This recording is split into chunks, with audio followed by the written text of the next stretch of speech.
माने धुन सुन कर मन समझाए।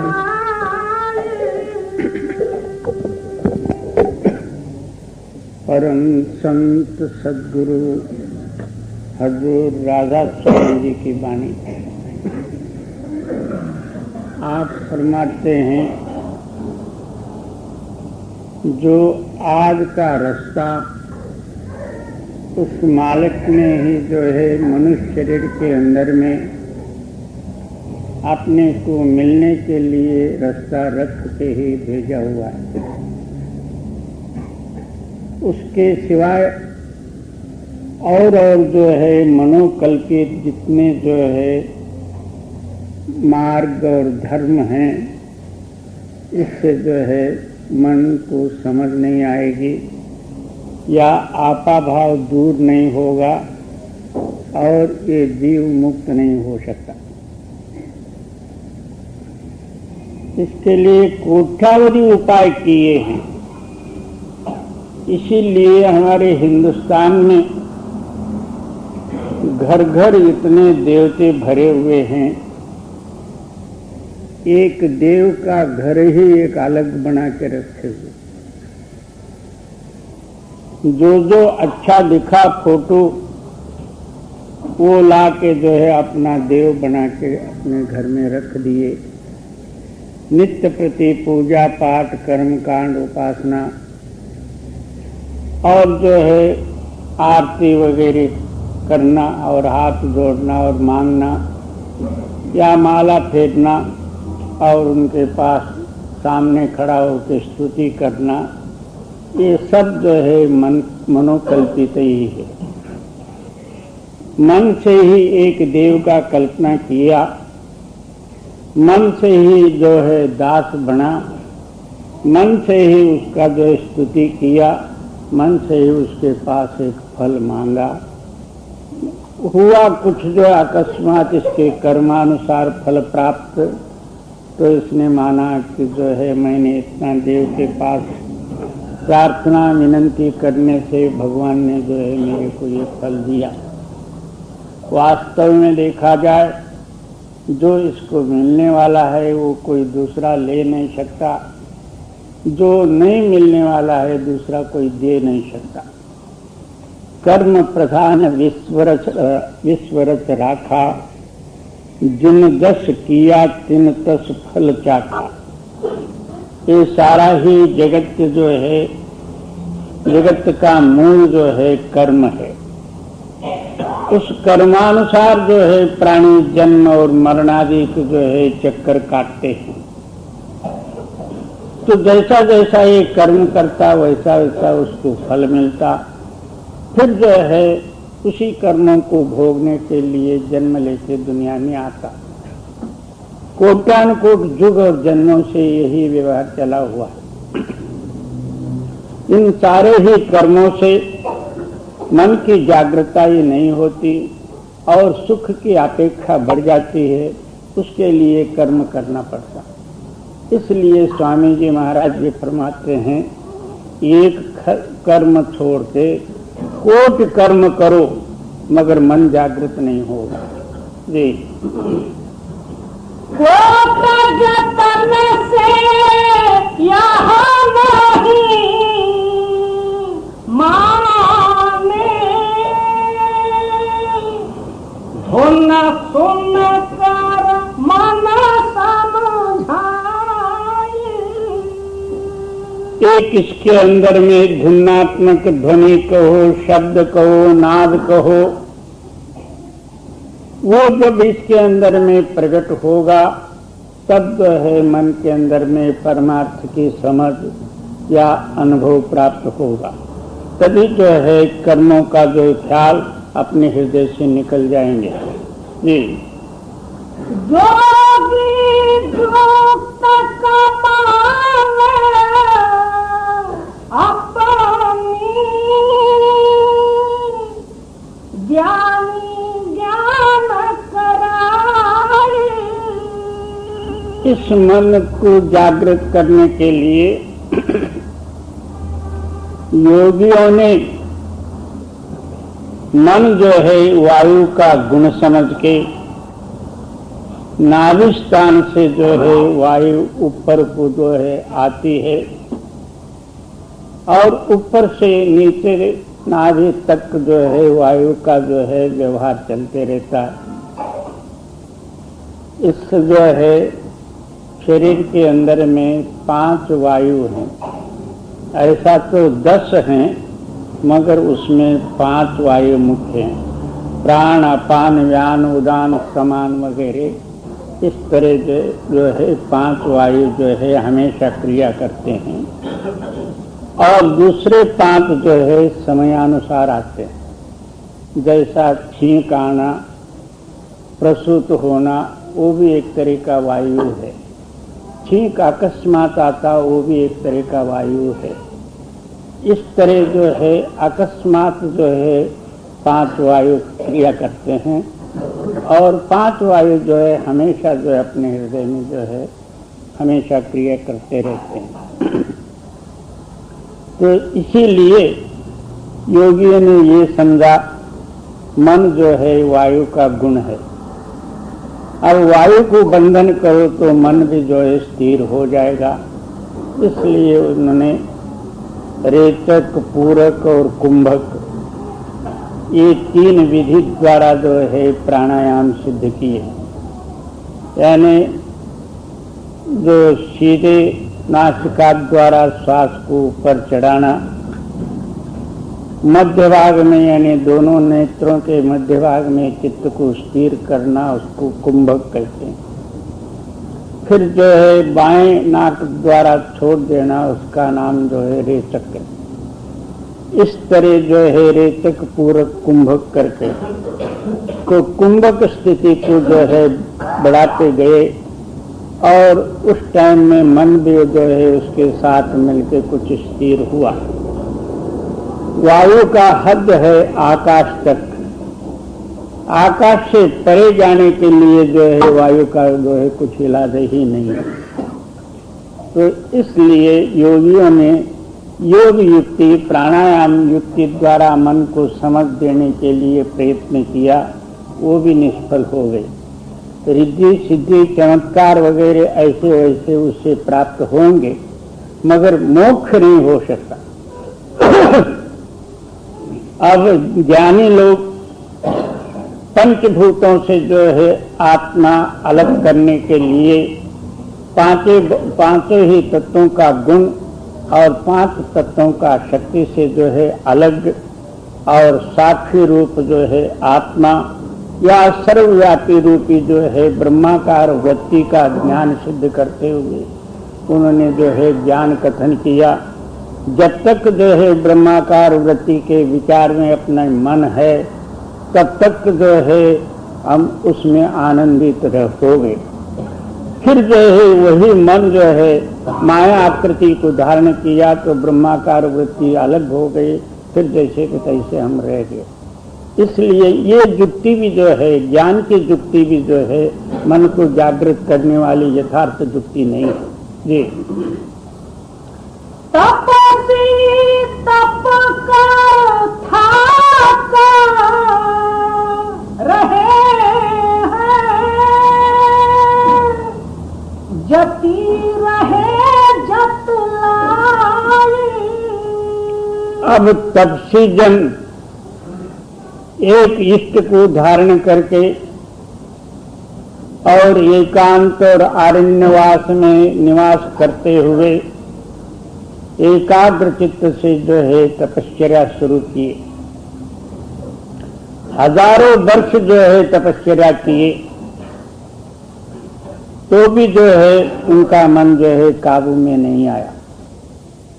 विश्वामित्र, दुर्वासादि बड़े बड़े जो है हजारों वर्षों का जो है तपस्या किए मगर उनके अंदर से जो है क्रोध नहीं निकला। हर किसी को श्राप देते फिरना, वो भी जो है मन जागृत करने की जो है युक्ति यथार्थ नहीं है। और हाँ, अब जितेंद्रिय एक इंद्रिय जी तत्व रहने से मन की जागृतता ही होती है करके बहुत से लोगों का जो है सिद्धांत है। मगर इंद्रिय जी तक तो रहना कोई जो है बुरा नहीं है, मगर मन इसी से जागृत होकर जन्म मरण से रहित नहीं हो सकता। हाँ, दुनिया के कार्य और जो है कार्य में जो है सिद्धि होगी, परंतु मोक्ष का साधन ये भी नहीं है जी। ध्यान मानसी लावे वह भी धक्का खाए। अब बहुत से लोग जो है ध्यान धारणा करना यही एक मोक्ष का मुख्य मार्ग समझ के ध्यानस्थ हुए, और कितने आदमी मौन भी धारण किए और ध्यान में लगन लगा के स्थिर हो गए। मन की स्थिरता ही जरूर हुई होगी, परंतु ऊपर का कनेक्शन जब तक इसको नहीं मिलता और वो ध्यान करके यहाँ तक आ जाएंगे, ऊपर जाने के लिए रास्ता कौन सा। इस वास्ते उनका भी जो है मन को समझ देने की युक्ति यथार्थ नहीं है जी। पंडित पढ़ा वेद बखाने विद्या बल सब जाए। अब पंडित जन पढ़ने का ही नाम एक परमार्थ का साधन समझ गए। वेद शास्त्र ग्रंथ पुराण उपनिषद गीता वगैरह अनेकों तरह के संस्कृत विद्या का बल लेके जो है पढ़ते ही गए, और जितना पढ़ो उतना जो है पढ़े हुए का ख्याल जो है बुद्धि के अंदर में जो है वो ग्रहण कर सकते हैं। बुद्धि स्वयं प्रकाशित नहीं है। बुद्धि जिस तरह आप कार्य करोगे उसमें सहायता देगी, परंतु वो स्वयं प्रकाशमान नहीं। वो बुद्धि जो है विचार करने वाली ताकत है। इस अंतस्करण में 4 शक्तियां हैं, मन और बुद्धि, चित्त और अहंकार। मन संकल्प विकल्प उठाने वाला, बुद्धि विचार करने वाली, और चित्त स्थिर करने वाली और चलायमान होने वाली, अहंकार इन सब का आधार है। अब जो है बुद्धि ही प्रकाशमान होती, निद्रा अवस्था में जो है लय होती है, अंधकार में हो जाता, और हम कहाँ सोए हैं, कहाँ पड़े हैं, हम कौन है ये सहित पता नहीं रहता।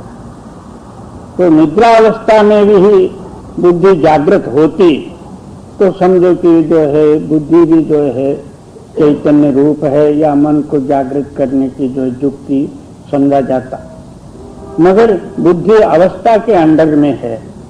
इसलिए पंडित जनों ने अनेक वेद शास्त्रादि पढ़ के बुद्धि की चतुरताई को बढ़ाए, हार जीत वगैरह सब कुछ किए, परंतु मन जागृत करने की ये यथार्थ युक्ति नहीं होने के कारण फिर उनको दोबारा जो है जन्म मरण में आना ही पड़ा जी। बुद्धि चतुरता का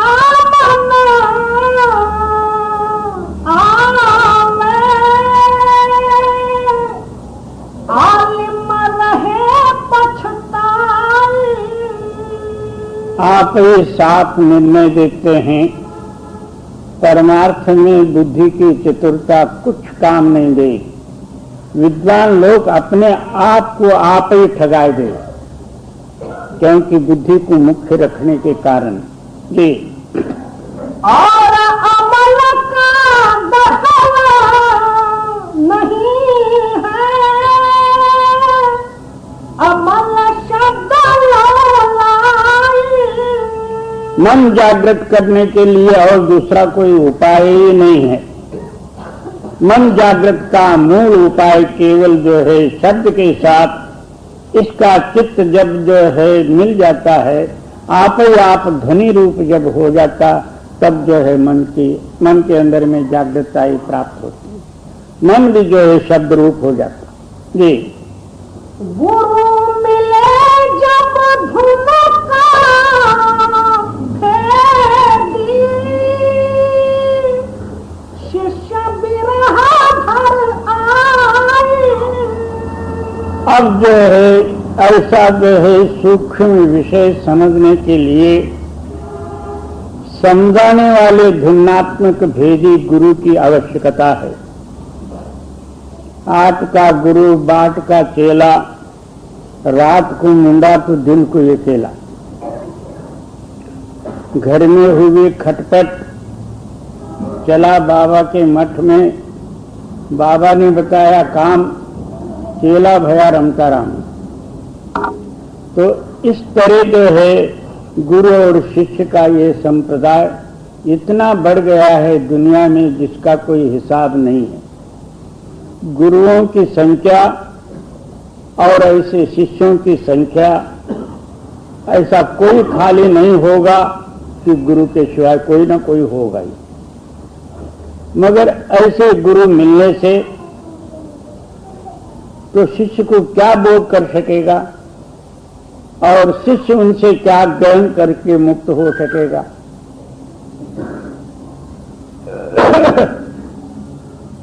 इसलिए आप फरमाते हैं भिन्नात्मक भेदी गुरु यानी शब्द मार्गी, क्योंकि सारों का कथन जो है यहां तक है, बल्कि जो है ब्रह्म तक सिद्धांत है।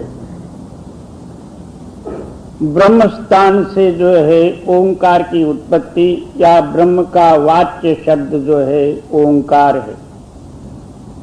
उसमें आकार उकार मकार मिलके 3 मात्राओं से एक ओंकार बना हुआ। उस ओंकार से जो है 52 अक्षर तैयार हो गए। 52 अक्षर से वेद शास्त्र ग्रंथ पुराण बोली भाषा वगैरह सारे ही जो है उसमें आ गए। अक्षरातीत जो है शब्द है। तो इससे नीचे नीचे सारे ही 52 अक्षरों की सृष्टि है। इसके ऊपर जाने से अक्षरातीत रूपी जो है धुनात्मक ध्वनि भेद प्रकट होगा। ऐसे भेदी धुनात्मक नाम का भेदी जब गुरु मिले और अनुरागी शिष्य होवे, केवल मैं इसी जन्म में मुक्त हूं और इसी जन्म में जो है सारा मेरा निबेड़ा होवे और कितना भी जो है कठिनाई पड़े मैं यही करूं, ऐसा जो कोई जो है शिष्य अनुरागी होवे, इन दोनों गुरु और शिष्यों का मिलाप होवे, तब एक कारज बन सकती है। और चतुर जो है शिष्य होगा तो भी वो कारज नहीं बनेगा। गुरु वाक्य ही एक अपने सामने रख के और सारी दुनिया को भूले, धन द्रव्य स्त्री पुत्र पौत्रादि और महल माड़ी वगैरह सारों को भूले, एक गुरु वाक्य मुख्य रखे। तो गुरु नानक के समय में आगे जो है वृद्धावस्था आई तो फिर गादी देने का जो है विचार उठा। उस टाइम में भाई अंगद साहब जी थे और गुरु नानक जी के ख्याल में जो है अंगद साहब को गादी देने की विचार थी, परंतु उनकी स्त्री का वो विचार नहीं था। उनके 2 लड़के थे, श्रीचंद और लक्ष्मीचंद करके। स्त्री अपने पति से कहती है, महाराज हमारे लड़के जो है इतना जो है त्यागी और बैरागी होते हुए और योग अवस्था में पूर्ण होते हुए आप दूसरे को जो है गादी देने का विचार करते हो, ये मेरे को अच्छा नहीं लगता। घर की गादी घर में रहना चाहिए। तब गुरु नानक देव जी बहुत समझा के कहे, मगर वो माने नहीं। तो एक दिन उनको प्रत्यक्ष में जो है बतलाने के लिए विचार किए। ठंडी का समय पंजाब में बहुत ठंडी पड़ती है, मध्य रात्र का टाइम, उस टाइम में जो है श्रीचंद को बुलाए, अपनी स्त्री को जो उधर खड़ा किए, कहते हैं देखो श्रीचंद, कितना जो है धूप पड़ रहा, सूरज तप रहा है और मेरे सारा बदन में पसीना ही पसीना हो रहा। उस वक्त श्रीचंद जवाब देते हैं, नहीं पिताजी, ये तो रात्र है, ठंडी का समय है, यहाँ कहाँ जो है धूप और जो है पसीना, करके जवाब दे दिए। तो उनको कह दिए कि तो अलग हो जा। तो फिर लक्ष्मी चंद को बुलाए, उनके सामने भी यही प्रश्न रखा गया, तो उन्होंने भी उसी तरह जवाब दिया, तो उनको भी अलग कर। गुरु अंगद साहब को बुलाए, तो गुरु का वाक्य ये सुनते ही साथ एक पंखा लेके उसी वक्त हवा डालने लग गए, अपना मन का दखल नहीं वहां दिए। क्या गुरु नानक देव जी को इतना भी पता नहीं था कि ये रात है कि दिन है, ये ठंडी का समय है कि धूप काला है, ये भी पता नहीं था। मगर इन्होंने जो है उनको ये उल्टा जवाब दे दिया, तो उनके हृदय में जो है मन है ये सिद्ध हुआ। और गुरु अंगद साहब जी गुरुवाद के परे ही अटल थे। जो सदगुरु कहते हैं वो सत्य है, दिन को रात कहे तो भी सत्य है, रात को दिन कहे तो भी सत्य है, ये समझ के जो है उन्होंने पंखा लेके हवा डालने लग गए। तब जो अपनी स्त्री से कहते हैं, देखो इनके हृदय में क्या है, मेरे को ये भी पता नहीं था कि ये रात है या दिन है, मगर उन्होंने ये दखल दिया कि नहीं, तो इनके हृदय में मन है। दूसरे दिन कड़ा प्रसाद का एक जो है मुर्दे का जो है आकृति बनाई, हाथ पैर वगैरह सब कुछ जो है सिर वगैरह, उसके ऊपर जो है कपड़ा डाले सफेद, और मक्खियां जो है मीठे के लिए जो है आप ही आप भिनभिनाने लग गए। सबके सामने कहते हैं, जो कोई ये मुर्दा खाएगा उनको जो है ये गाली मिलेगी। तब सारे हाथ जोड़ के कहते हैं, महाराज आपकी गाली आपके पास ही रहने दो, हमको मुर्दा पिर्दा खाने की जरूरत नहीं। गुरु अंगद साहब जी को बुलाए,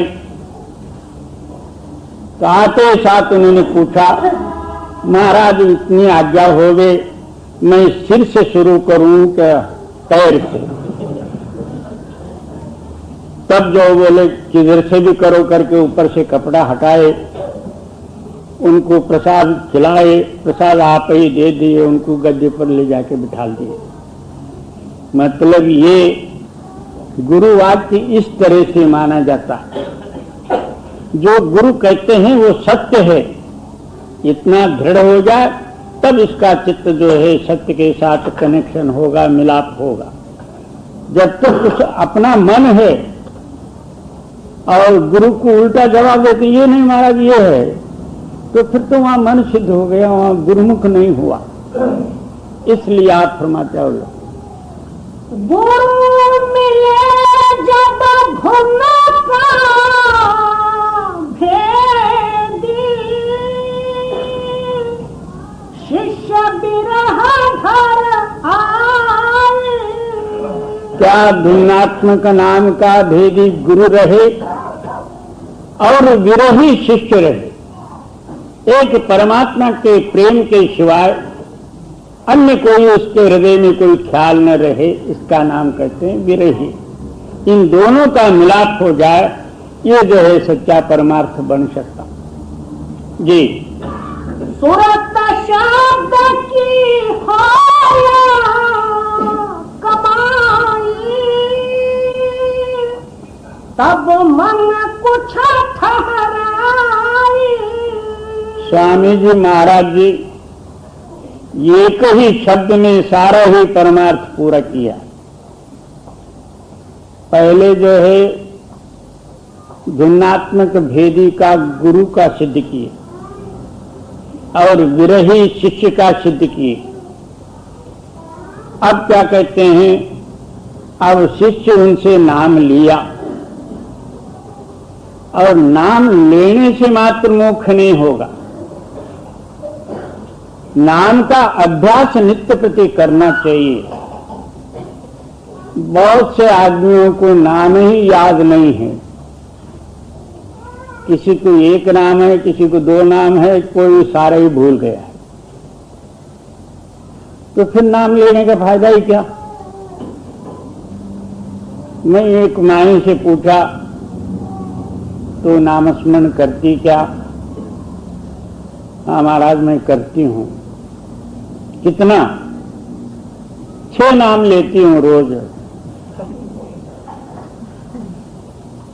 तो कब कब? सुबह उठते साथ 2, रोटी खाते समय में 2, रात को सोते समय में 2, ऐसा जो है 6 नाम लेती हूं। अब सोच लो, अब 6 नाम से जो है मालक मिले इतना सस्ता, तो फिर ये संसारिक दुख क्यों भोगे।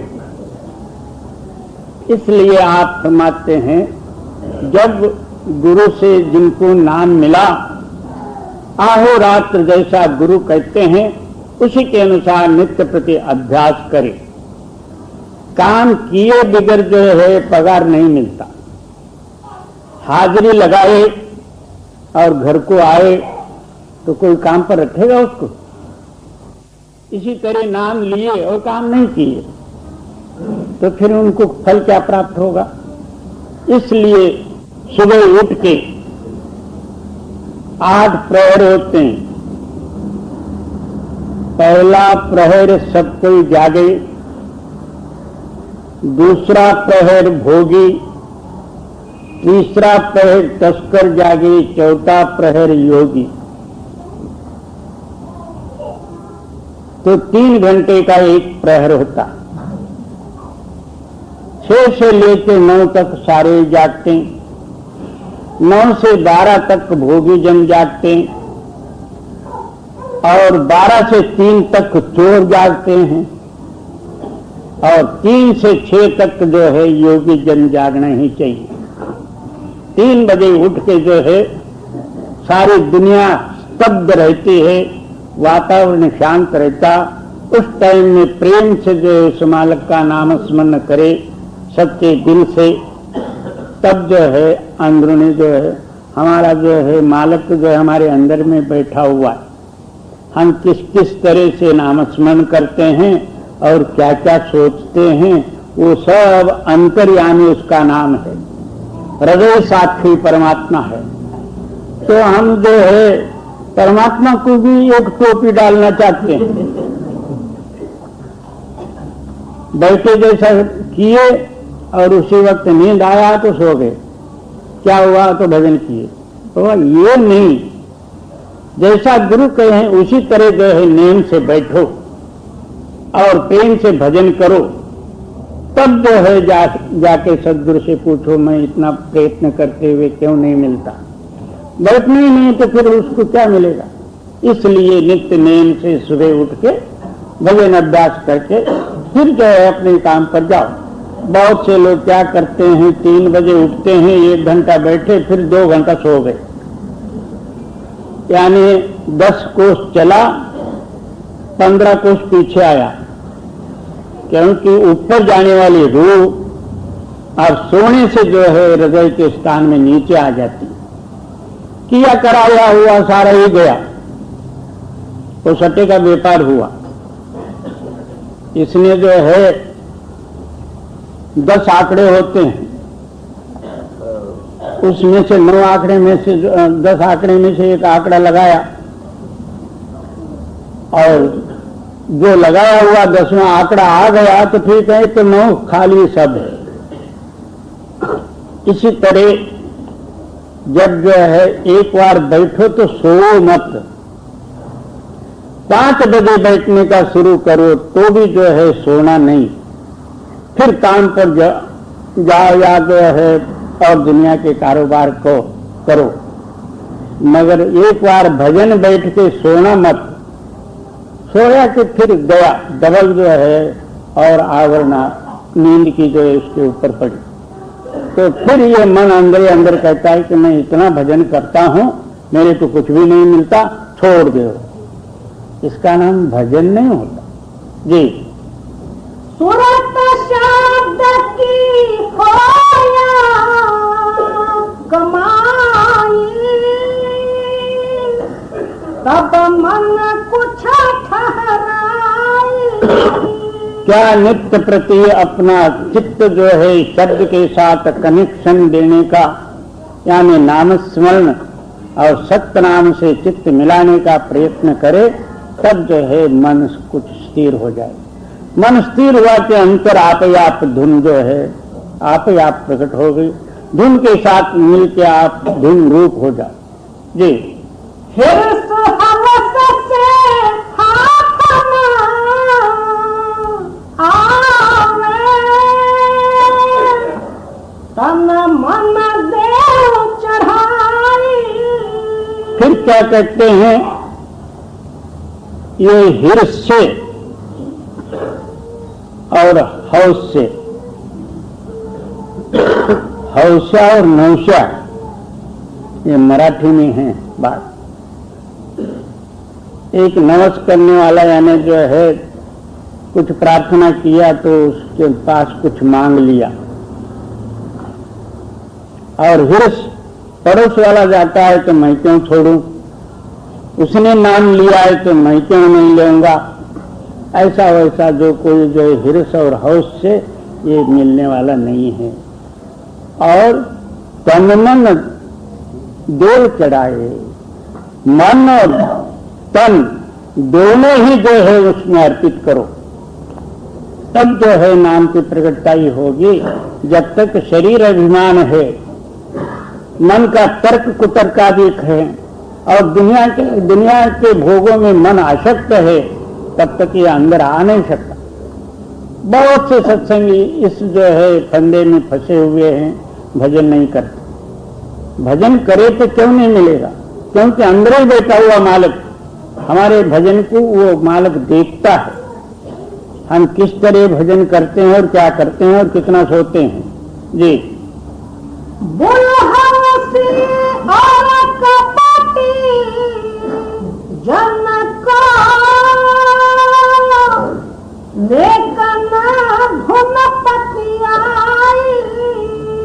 बहुत से लोग हौस से नाम लेना चाहते हैं, क्या नाम की इतना महिमा करते हैं, नहीं मालूम कौन सा नाम है, इतना सुन तो लो।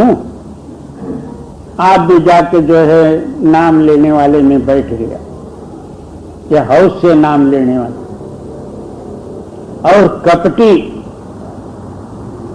अंदर एक भाव लेके फलाने गुरु से मैंने नाम लिया था, और ये गुरु कहते हैं कि जो अक्षरातीत नाम है, देखना तो चाहिए क्या बात है करके जो इसने भी नाम लिया। ऐसे जो है दुलहौसी और कपटी जनों को वो शब्द नहीं पतियाएगा, क्योंकि पहले इसके हृदय में नाम की अपेक्षा नहीं, विरह नहीं, मोक्ष का जो है आवश्यकता ही नहीं है। दूसरों का देख के जो है मन की चतुरताई से जो इसने नाम लिया, इसको कुछ भी नहीं मिलेगा। केवल प्रेमी और विरही पुरुषों का ये विषय है जी। यह धुन है धुरलोक अधर की, कोई पकड़े संत सिपाही। धुन के आधार पर सारा सृष्टि है, खंड ब्रह्मांड अंड, ये सारा ही देश जो है एक आवाज के आधार पर है। हर एक पृथ्वी के पदार्थ में आवाज है, पानी में खलबलाहट रूपी आवाज है, आग में दगदग रूपी आवाज है, और हवा में भरभर आवाज है, आकाश में जो है प्रतिध्वनि का आवाज है। आवाज से सारा सृष्टि का रचना हुआ है। आकार उकार मकार ये तीनों ही जो है शक्तियां मिलके एक ओंकार हुआ, तब जो है सृष्टि की रचना हुई। बहुत से लोग जो है ब्रह्मज्ञानी लोग ओंकार ब्रह्म ही जो है मुख्य हमारा स्वामी आत्मा ब्रह्म का अंश करके जो है वेदांत ब्रह्म को ही सिद्ध करता है, एक ब्रह्म द्वितीया नास्ति करके। तो आत्मा ब्रह्म से ही परे का है, केवल सतलोक सचखंड सतनाम का अंश है। और ये लोक ब्रह्म के हद तक ही वर्णन किए, ये सृष्टि का निर्णय है, मगर आत्मा का देश सचखंड है। और यह धुन है धुन अधर की, कोई पकड़े संत सिपाही। क्या ये संतों की भूमिका है? निराकार निर्गुण तक पहुंचना योगियों का स्थान है और ज्ञानियों का स्थान ब्रह्म तक है, और 10वें द्वार तक साधुओं का, उसके आगे सतलोक सचखंड जो है संतों का है। हम तो सारों को एक ही रूप दे देते हैं, इसको नहीं तो संत जी। आइए संत जी, ये बाबा संत हम तिनको कहे भाई, जिन अपनी सुरत सचखंड पठाई, उनका नाम सत्संग संत हैं, जिनका ख्याल जो है सत्य में मिलके सत्य रूप हुआ है। जी मन को मार करे अखबारी, गगन को तवहले घिराई। मन जो है स्थिर करके अपना वश में लेवे और उसको आकाश से परे ले जाए। निराकार निर्गुण और काल का देश का नाम जो है निरंजन देश है, और उस स्थान में जो है ले जाए, उस चित्त के अंदर में मन को मिला के चित्त शब्द में मिलके उस स्थान में पहुंचे। जी खाई सुन्न परम दाना, महासुन्न नाका परमाना। उसके आगे जो है शून्य, फिर उसके आगे जो है महाशून्य। एक जो है क्षणिक प्रलय है, दूसरा नित्य प्रलय है, तीसरा सृष्टि प्रलय है, और चौथा जो है महाप्रलय है। वो कैसा? एक क्षण मात्र में एक ख्याल उठता, वो ख्याल जो है बदल के दूसरा उठता है। वो पहले का ख्याल जो है प्रलय यानी जो है भूल गया। और नित्य प्रलय वो है, दिन भर हम हलन चलन वगैरह सब कुछ करते हैं, रात को सो जाते हैं तो सृष्टि कहाँ रहती है, हम कहाँ रहते हैं, हमारे बाल बच्चे पैसा पानी वगैरह कहाँ रहता, हम तो जो है एक प्रलय स्थिति में ही पड़े रहते हैं। पता नहीं रहता कि कौन आया तो कौन गया। ये नित्य प्रलय है। और आगे एक मरण प्रलय है, शरीर का ही नाश हो जाना, ये प्रलय है। इसके बाद सृष्टि प्रलय,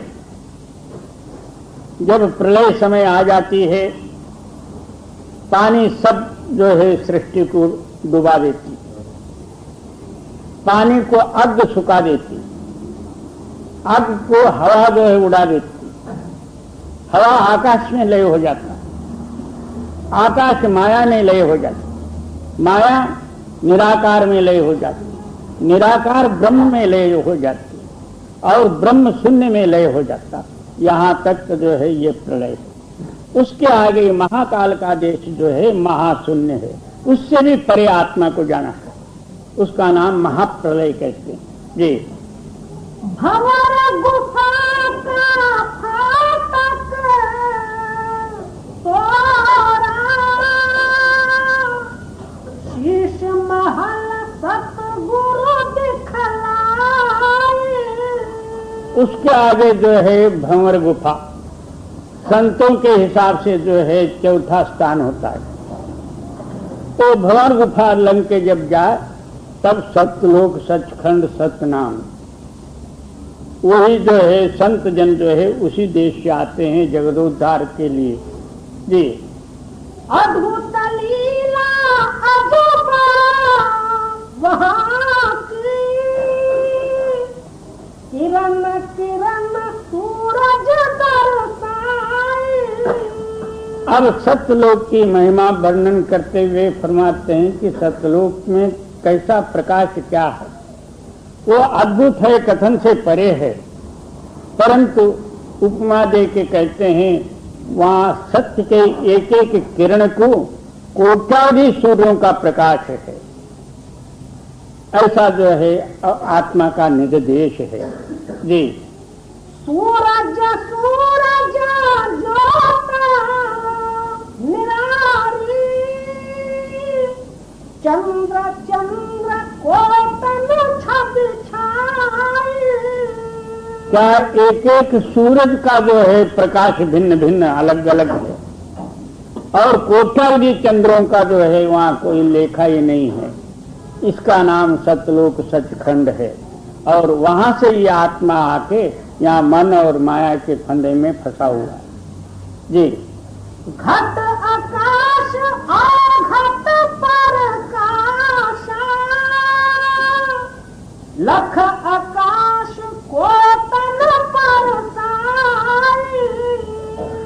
बहुत से लोग नहीं समझते हुए अपने आप को ज्ञानी समझे हुए लोग ये न कल्पना करे ये घटा आकाश से परे की बात है। इसलिए स्वामी जी महाराज जी वर्णन करते घटा आकाश अवगत प्रकाशा। घटा आकाश का प्रकाश का वर्णन नहीं, घट न होते हुए, शरीर न होते हुए ये प्रकाश है। कोट्यावधि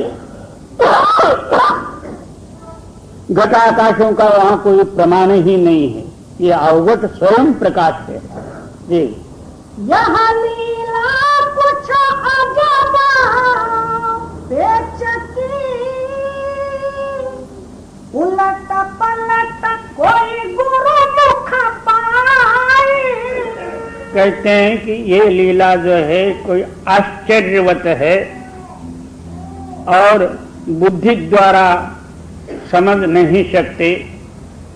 जो कोई अपने ख्याल को उल्टा के जो पुरुष उस शब्द में लीन हुए हैं, ऐसे गुरुमुख जन ही प्रत्यक्ष प्रमाण रूप से कह सकते हैं। बाकी औरों का जो है बुद्धि वहां कुछ भी काम नहीं देगी। बुद्धि तो जो नींद में लय हो जाती अविद्या में। जी, कहाँ लगा परम भेद अगाधा, जो कोई लावे सुनना समाधा। इस भेद की जो है मैं कहाँ तक वर्णन करूं, ये अगाध लीला है। हमेशा जो है जिनका ख्याल सुनने में जो है लवलीन है, वो पुरुष जो है इसको समझ सकते हैं। जी, समझ बूझ गूंगे गुड़ खाई,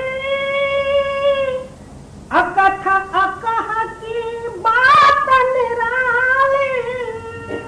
ये समझना और बूझना कैसा है, किसी ने पूछा तो इसमें कथन करने के लिए वहां कुछ भी नहीं है। जैसे गूंगे आदमी को मिठाई खिलाई, उनसे पूछा गया कि इसका स्वाद कैसा है, वो कैसा जो है मुंह से बोल नहीं सकता, इसी तरह ये है। वहां की जो है लीला कौन कथन कर सके। जब जो है हमारा ख्याल जो है ज्योति में जाए तो वहां का वर्णन हो नहीं सकता। जहां कोट्यावधि सूर्यों का प्रकाश किसी लेखे में नहीं है, तो फिर उसकी महिमा क्या हो सकती। जी, अकथ अकह की बात निराली, क्यों कर कहूँ बनाई। ये अकथ है, कहने से परे है और इसका वर्णन हो नहीं सकता। जो कोई अभ्यास करके इसको अनुभव लेना चाहे वही जो है इसको देख सकता। जी, राधा स्वामी राजा